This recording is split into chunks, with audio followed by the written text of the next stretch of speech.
এইমাত্র শেষ হলো বাংলাদেশ বনাম ভারতের মধ্যকার এশিয়া কাপ কোয়ালিফাই ফুটবল ম্যাচের খেলা।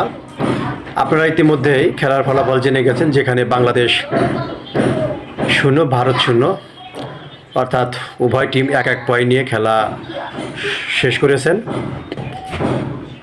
তো অনেকদিন পর মনে রাখার মতো একটা ফুটবল ম্যাচ উপহার দিল লাল সবুজের প্রতিনিধিরা। বিশেষ করে খেলার প্রথম হাফে অন্তত 4টি সহ সুযোগ নষ্ট করেছে বাংলাদেশ দলের স্ট্রাইকাররা।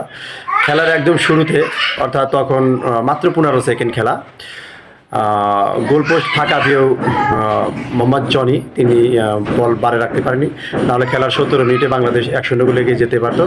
তার 5 মিনিট পরে আবার সহজ একটা সুযোগ নষ্ট করেছেন শাহরিয়ার ইমন, একেবারে ফাঁকা বার।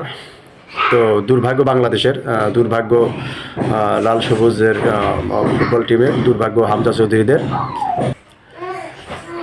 ম্যাচে হামজা চৌধুরীর উপস্থিতি এবং তার উপস্থিতিতে পুরা ফুটবল টিম যেভাবে উজ্জীবিত হয়ে ফুটবল প্রদর্শন করেছে, অ্যাবসলিউটলি এটা মনে রাখার মতো। যারা খেলাটা দেখেছে তারা বলতে পারবে যে বার্সেলোনা এবং রিয়াল মাদ্রিদের মধ্যকার খেলা হচ্ছে, বা সেরকম একটা ম্যাচ তারা উপভোগ করতেছে। এল ক্লাসিকো এটাকে বলা যায়, বাংলাদেশ এবং ইন্ডিয়ার মধ্যকার যে খেলাটা হলো, এটা বলা যায় যে স্পেনের এল ক্লাসিকোর মতো একটা ফুটবল গেমস উপহার দিয়েছে বাংলাদেশের দামা ছেলেরা,